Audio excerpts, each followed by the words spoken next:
Hey guys, how's it going?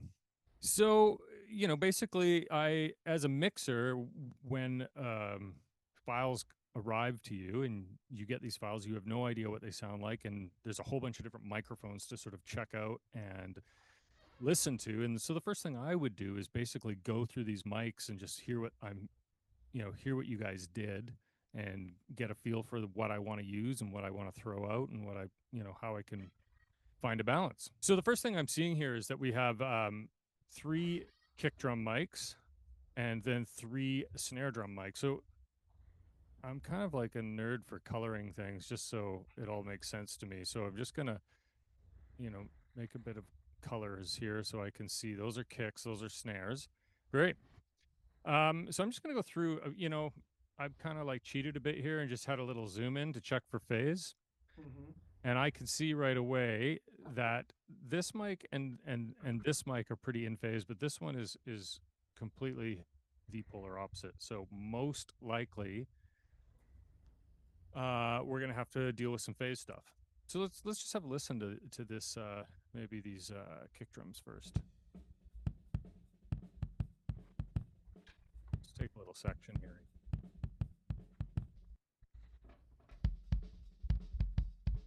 Sounds like a Beta 52.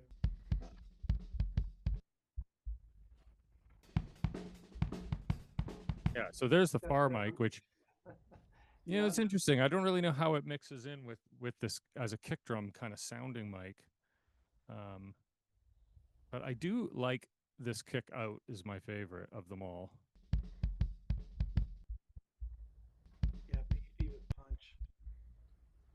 So what I generally do, guys, is I create a group of these kicks, and I would just group them to a mono auxiliary track here, and call it like kick bus. Notice Uh, it's mono, not stereo. yeah, mono. This kick is mono. So that way I've got, as you can see here, I've got all three of those going into this kick bus here. And then I can kind of mix and just decide what I think sounds good.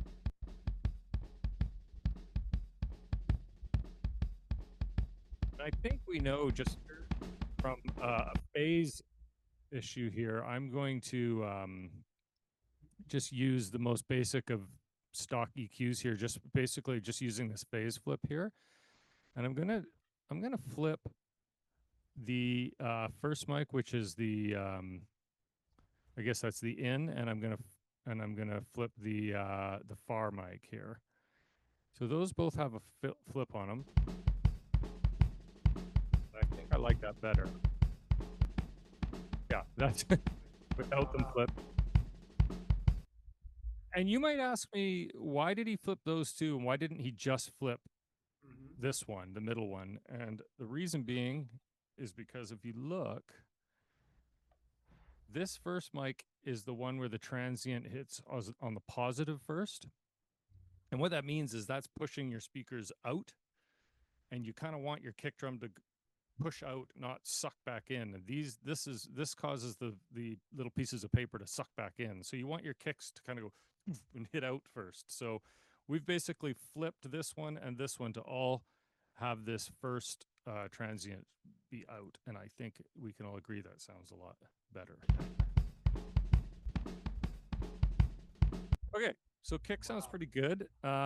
Now I'm going to go and listen to these snares, and I'm going to do the same thing. I'm going to group them. Actually, no, I'm not going to do that. I'm going to talk you through this, but I'm going to just group the snare top and snare bottom here. I'm going to save that shell snare thing for something else, which I'll get into in a second. So this is going to be called snare bus. So right now we have these two snares. Go into this view here for a second. We've got these two snares coming into this snare bus here. Do the same thing. We're just going to check phase here. So the phase was good on these, so we don't need this plugin at all. Take it off.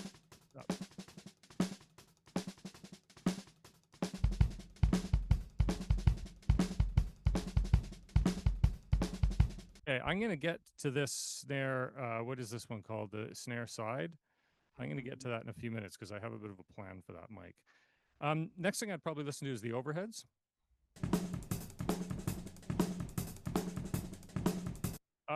I forgot. I'm going to show you guys what I did here. So I put the overheads on a stereo channel here, and this little trim.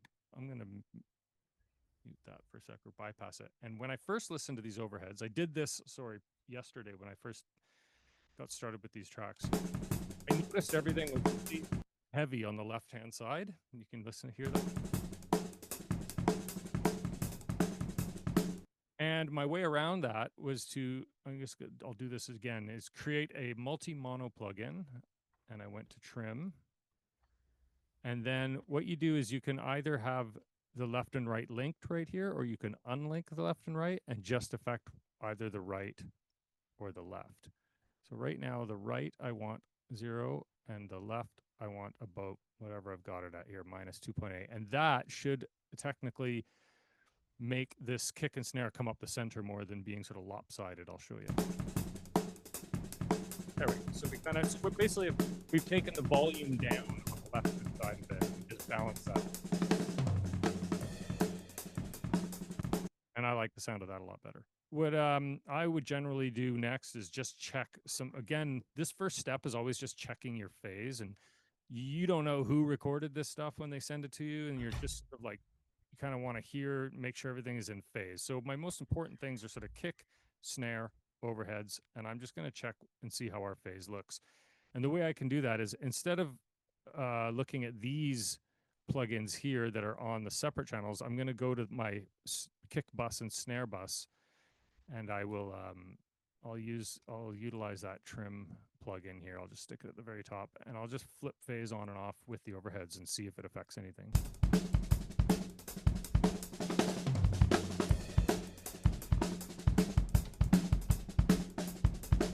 So you guys can hear the difference. If I flip that, the beef of the snare really disappears. So, which means whoever recorded this did a good job. It's in phase.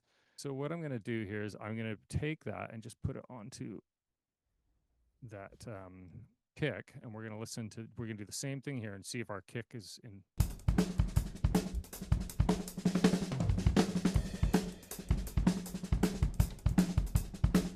Yeah, much better, right? With I don't need to do anything. You guys did a great job.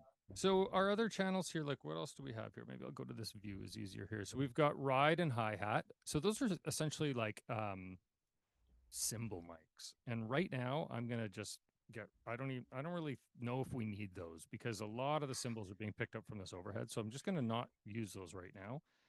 Our next two tracks here that you guys have done are our tom mics.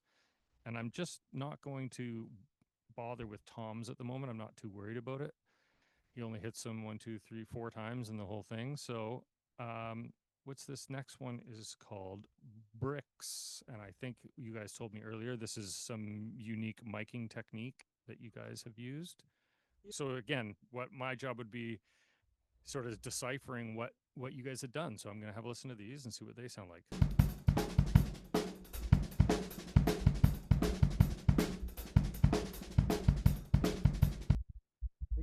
I don't know why, but like for me, they're just really interesting, or they're, I don't know, weird, which is good. I am going to check. I'm going to get my multi-mono plugin. I'm going to go to trim here. I'm going to take off the link, and I'm just going to flip the phase on one. Again, I have to do this because this is an interleaved stereo track. I'm just going to check the phase relation between those two. Woo! Wow. Okay, so the really well and good and in phase, because when I flipped it, I felt like I was going to throw up a little bit. So, we don't need that. So they're good. They're weird. They're much different than the overheads.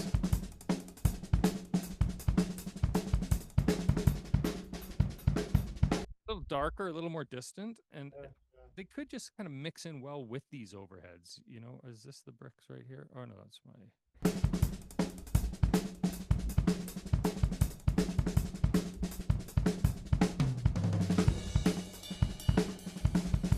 What might be nice now is to look at what you guys have here, these room mics, and just hear how these are sounding.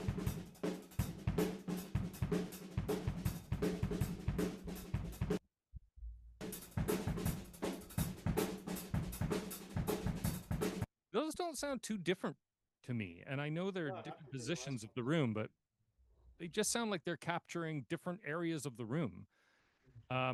And so I'm going to be kind of cheeky here and just use them as stereo room mics, see what those sound like.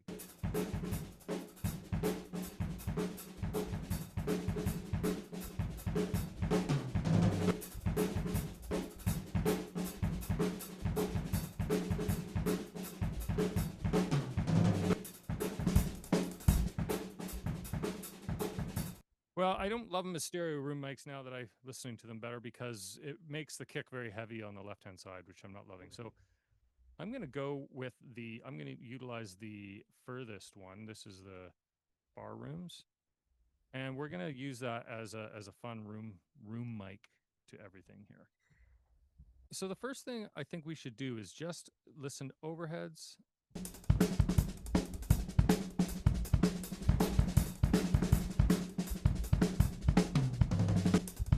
Because this is a really tight groove, it can be approached in many different ways. I have no concept of what the music is, so I'm hearing almost like this really cool, tight drum machine-y kind of vibe going on here.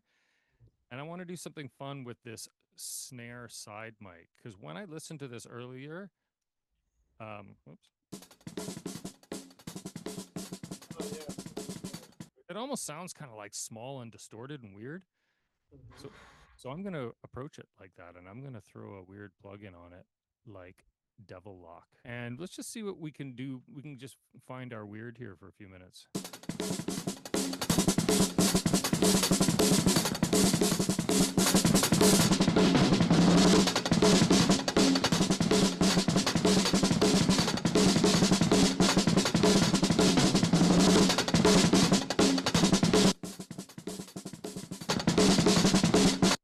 That's weird. Super Weird and good.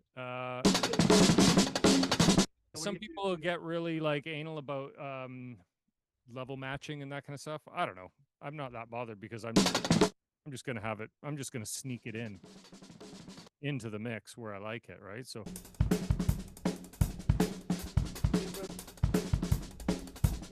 I can go the whole way with it.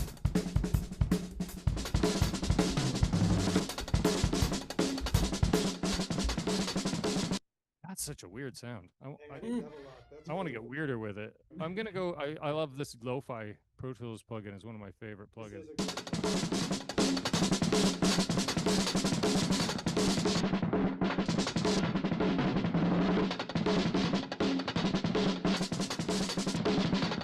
I mean, I'm kind of using it as an EQ and a saturator all at the same time.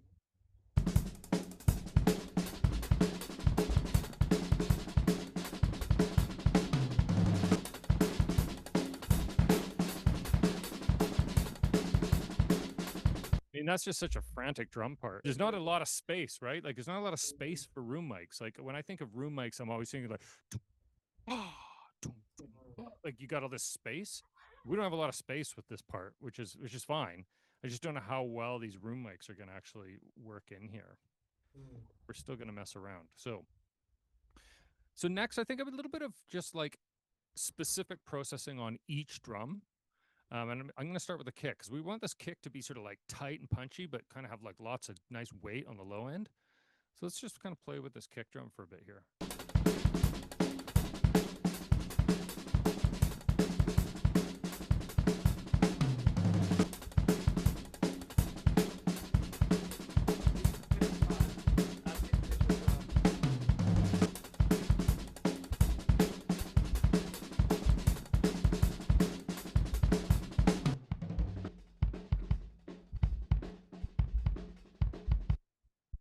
I'm kind of in like feeling like I want more separation. You hear how there's lots of snare drum bleed? So what would be a good way to get rid of that snare drum bleed? That's what you can see. I did a little bit here. I'm taking a bit of high end out of it. Let's try this gate again. My goodness.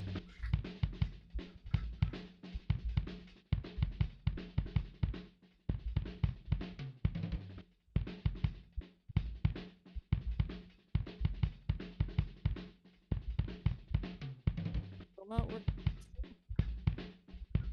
3 bus 3.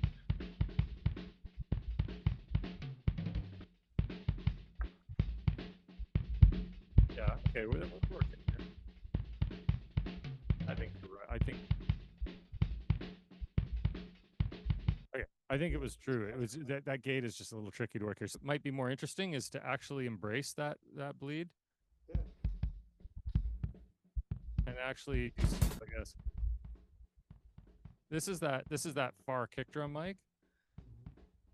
Let's embrace some of that kick drum sound, or sorry, that snare drum sound that's living in that kick drum mic, and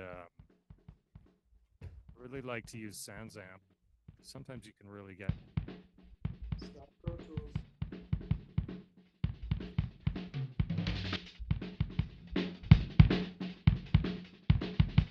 Oh, that's still just the far big pipe. It gives me a real punchy vibe. That's why I didn't want to abandon that mic or turn it down. I like that bottom punchy low end. So let's see how that mixes in with everything here.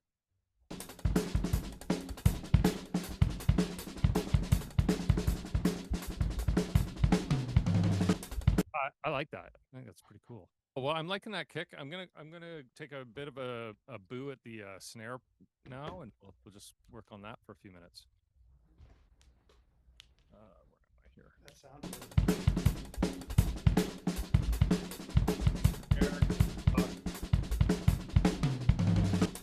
Prob.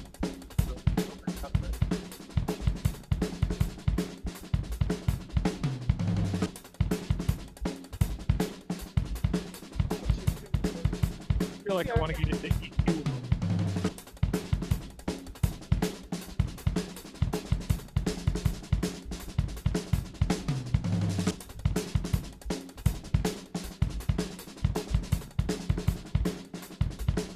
Just kind of hi-fis that snare a little bit. Gives it a bit of life. Is that on the overall snare bus, or was that on Yeah. an individual snare? Yeah, I'm doing that over the snare bus. Okay. Right here. So both of maybe, sorry, can we hear that? Yeah, can we hear that snare bus isolated with an AV on the effects section? So I'm gonna bypass that. This is what the snare was sounding like before. Snare top and bottom. First thing we did is we gave it a little low pass, or sorry, high pass filter, which isn't very much, just getting rid of a little bit of that garbage down below. And then this is what we're hyping it up a bit. A little high end, a little low end even.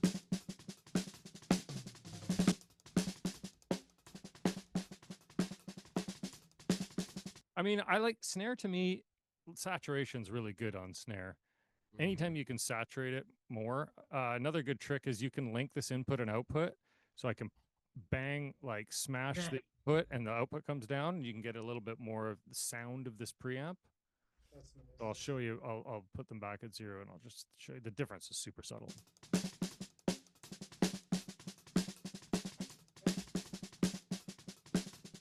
A little bit more. Yeah, compared to what we had before.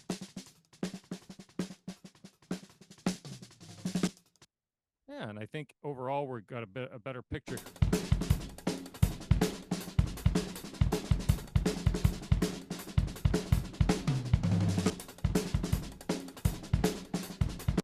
Kind of want to hear a little bit more low end.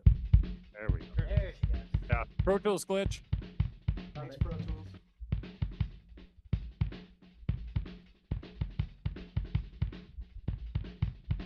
Sometimes kick drums have way too much 300 in them that I really hate. So I'm just gonna like.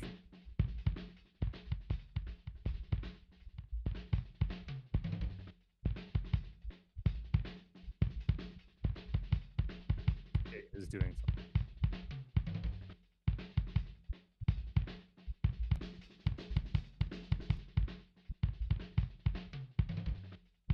Get rid of this one.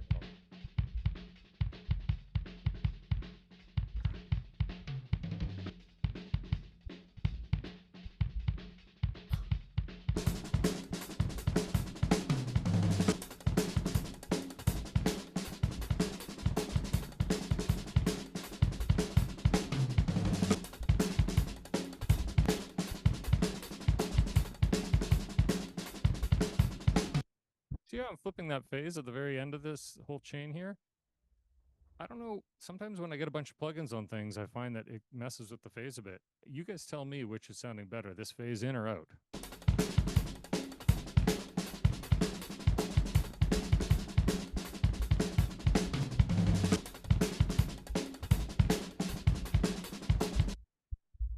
In feels better to me, right?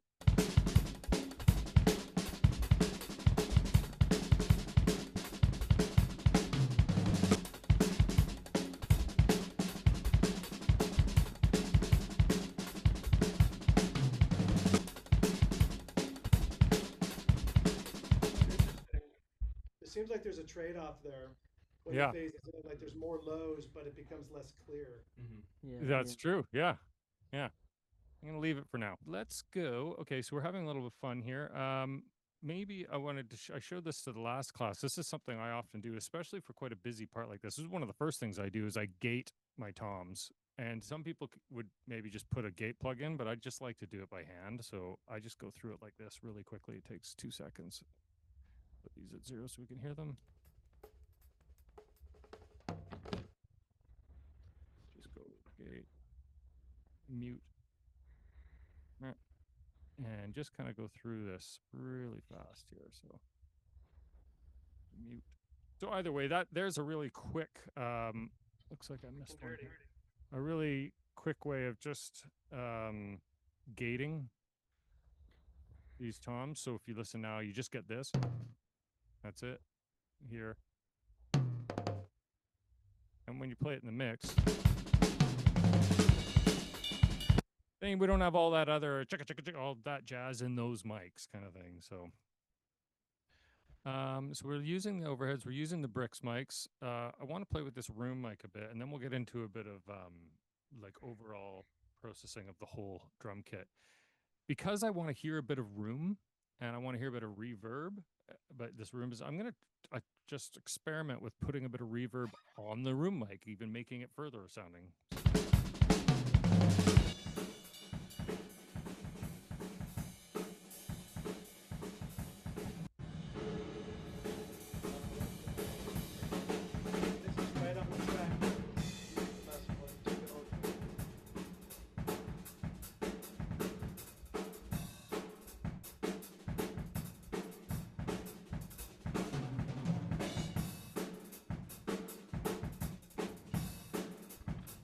See how I'm timing that decay to kind of work with the next snare? If I had this up at like 2 seconds, this mushy sound.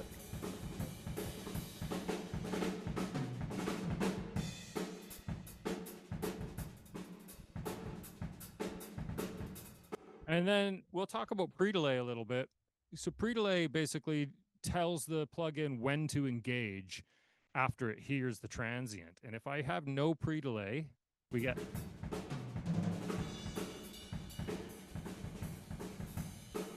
sort of don't get any separation from the original hit and the actual trigger of the delay. So I'm going to give it like, 15 milliseconds or something here, and I really push it, you'll hear it.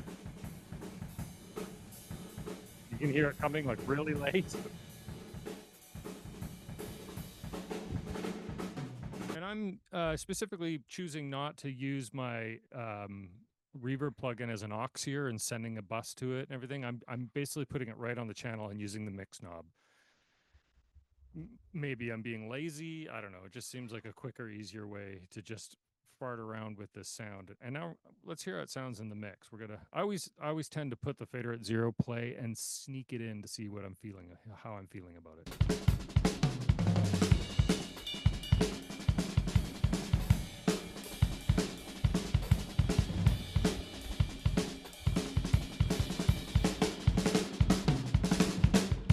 I mean, it's a bit big. It's a bit big. It's got like a sort of a low endy kind of bloomy thing on it. I'm gonna maybe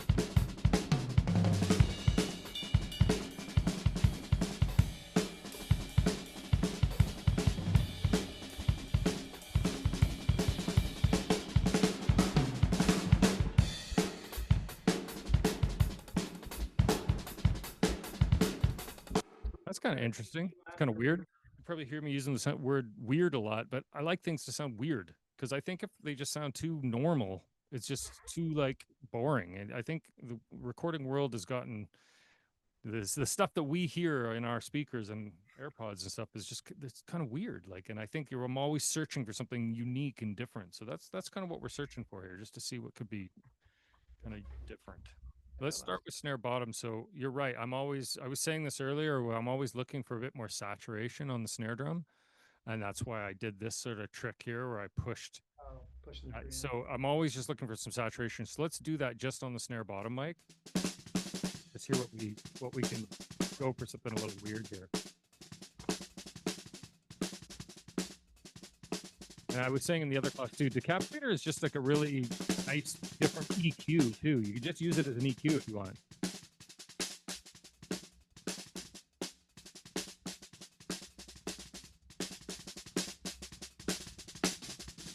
Down here, the styles, they're different, basically preamp styles, like N is a Neve, and you can just go through. Kind of find one you like.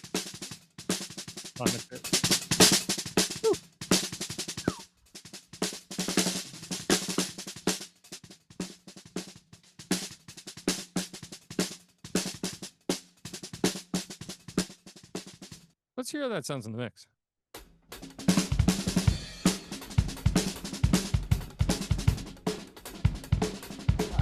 Pretty cool. Maybe bring it down now a bit. Don't forget we have this weird guy too.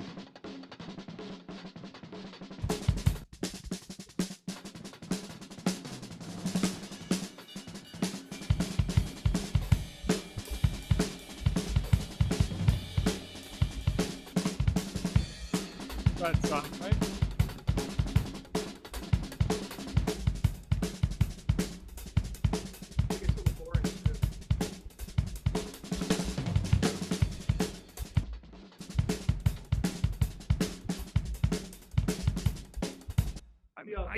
I like it. I think it just can't be too loud. Almost like it's like a shaker going on in the background.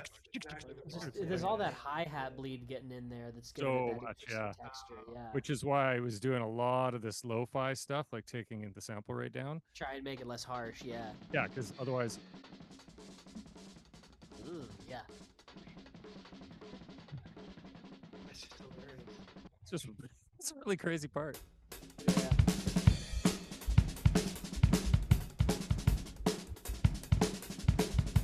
I feel like this kick drum needs a little bit of compression, and I'm just gonna dig into that for a second here. I'm gonna go with one of my favorite compressors. One of my favorite compressors, anyways, is the DBX 160, which you guys have a real one sitting there that you can all look at.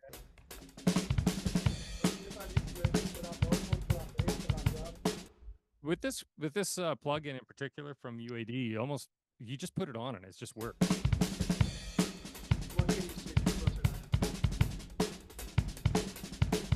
And that's about 6 to 8 dB of compression. So the compressor tightens up the sound a little bit.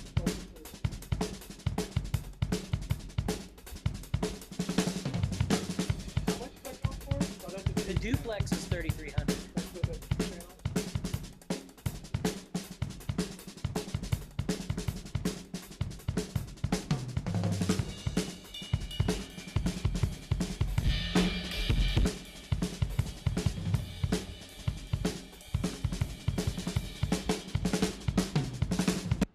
So I'm just experimenting with getting a bit more saturation out of that kick drum. I'll show you the difference here. I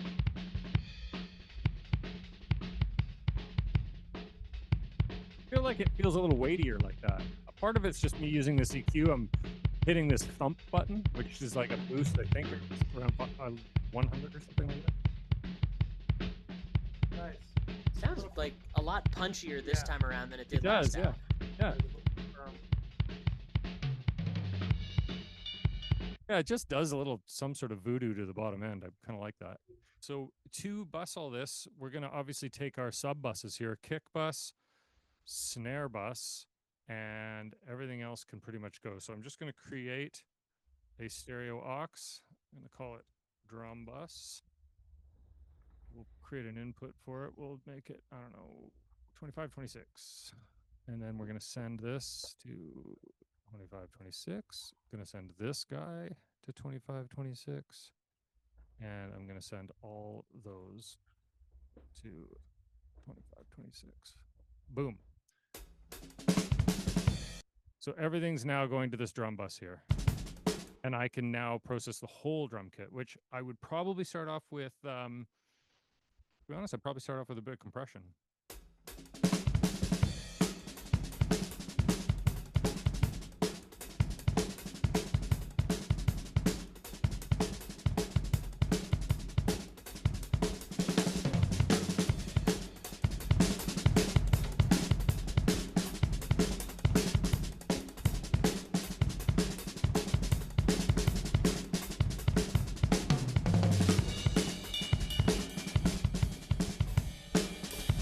So we're getting a bit of level, obviously, but we're also bringing up the quieter things and cutting the higher things a bit. Using the mix. So what kind of processing is he doing? Parallel processing. So it's not mixed full up. He's feathering in or sneaking in the mix. So that's parallel processing on the drum bus. Yeah, this is just a simpler way. Now that all plugins come with this mix knob, it makes it way easier than before. We would have to make another channel, put this on, feed into it. Now it's just, you just throw this on and screw with this mix knob. It makes things a lot easier. Yeah, this part feels aggressive to me. Like this drum part. Like I have no idea what the music's doing behind it, but I just feel like I want it to be just very like kind of heavy and like in your face. Next thing for me is a little bit of EQ. Let's just see if we can sort of clean this up as a whole a little bit. I use a pretty broad EQ, like 1073.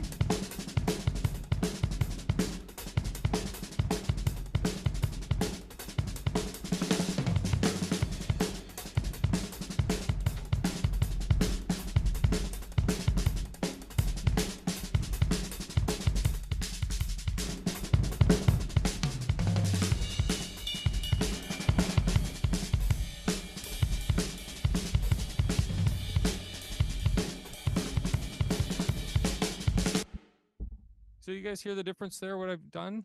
I'm pretty much making a smiley face. It's like cutting the mids, boosting the lows, and boosting the highs. I mean, it's just to kind of stick with modern music to a certain degree. Can we get an A/B on that, please? Yeah, I'm going to show you the difference. So without the EQ.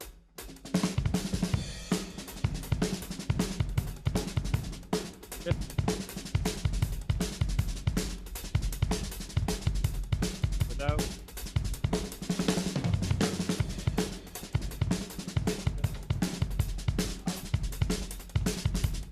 I might have taken that a bit too far, but like as in the general mixing process, this first hour with the drums for me would be like my kind of fuck around time, you know, like I'd mess around for a while and like maybe pull some of my decisions back later, but because we only have an hour, I'm just like, let's just go for it and see what happens. You know, the last thing just on this mix bus, and then we'll get into some questions if you guys want, is I just like drums these days have so much saturation, and I wouldn't mind just kind of like limiting this a little bit. And I really like this plugin, Vintage Warmer. So great.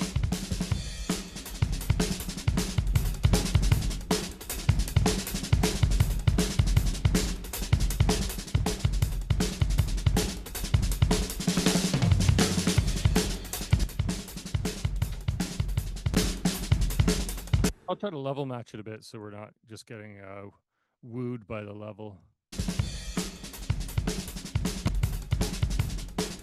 You can really hear the difference there. That's on. That's off.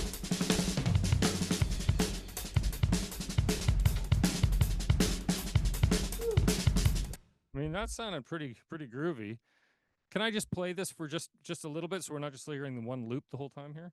Yeah, let's just have like a little listen to the whole shebang here.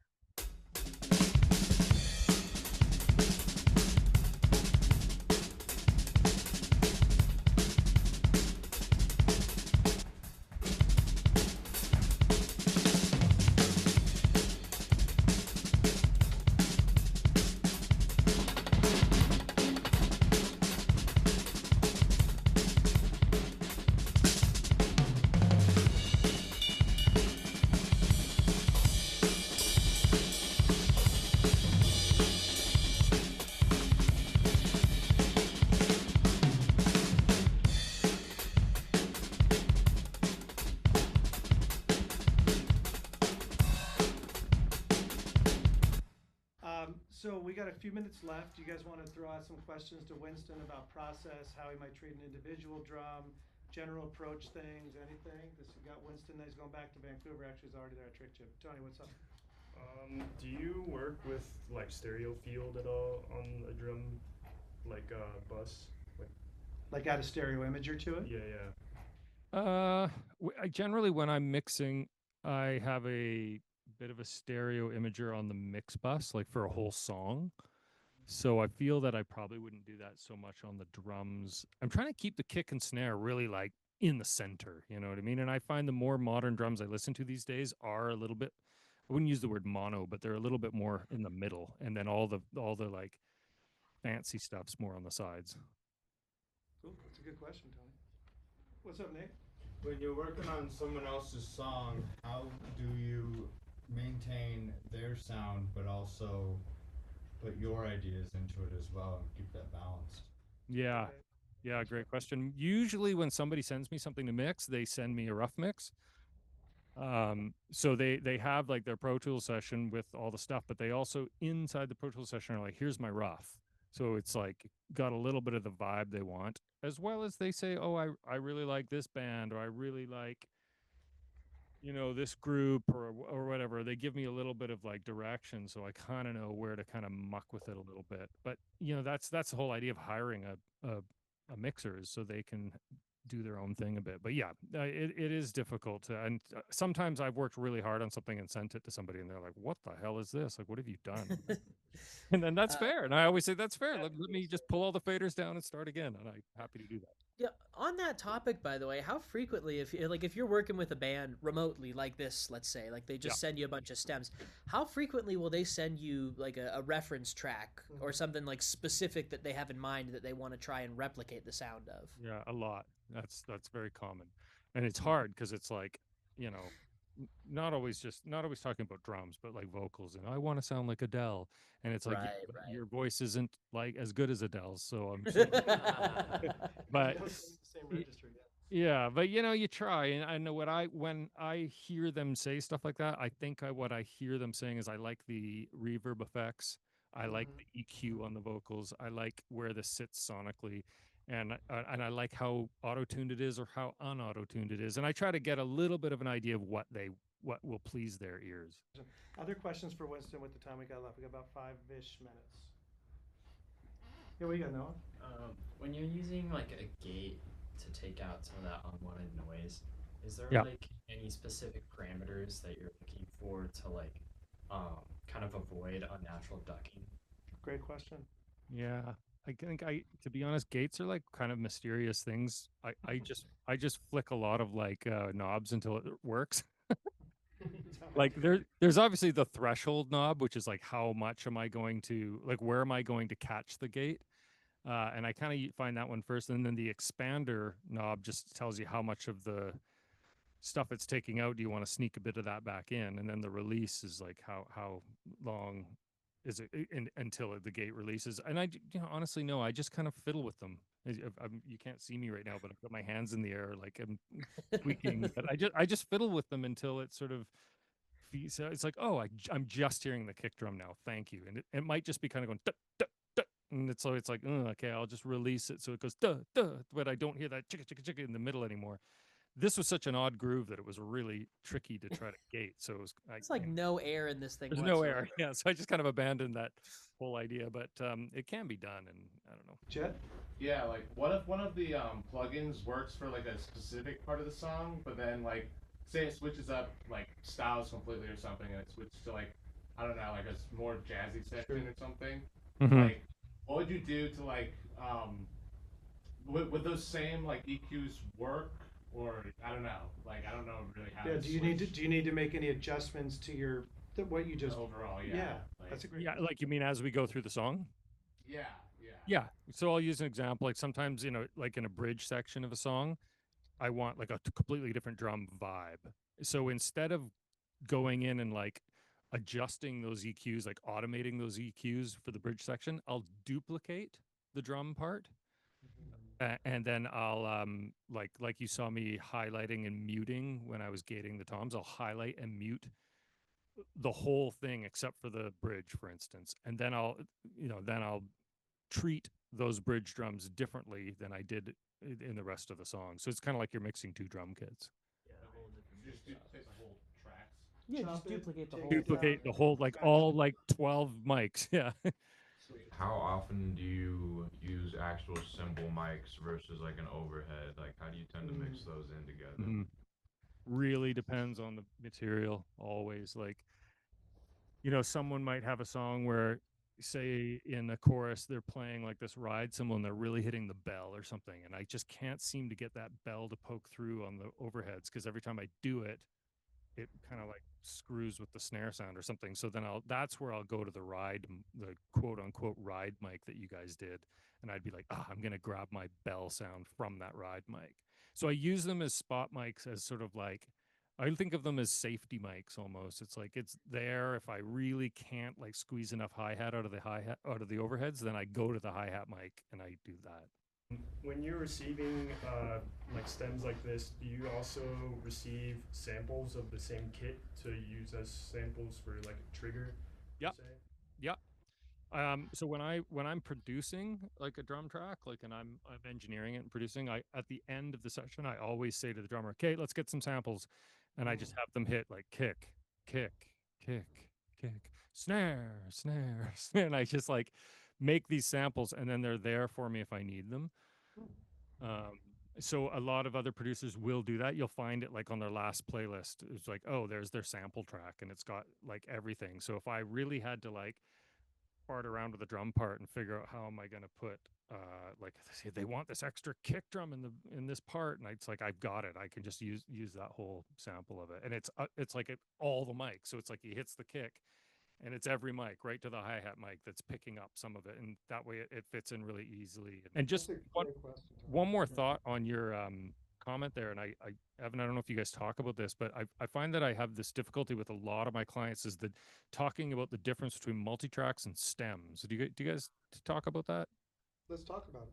Yeah. So stems to me means a processed sound processed through the mix bus. So if someone sends me a bass stem, that means it's the bass processed, comes through the mix bus, it's hitting the mix bus compression, and that's a stem from a final mix usually. A multi-track is like what you sent me, Evan. It's multi-tracks are like have no processing. They're just like sending me a reel of tape with no processing. That Ryan back there? Yeah. What's up, Ryan? I was curious on when you're using Pro Q, the EQ. The Fab Filter Pro Q? Yeah.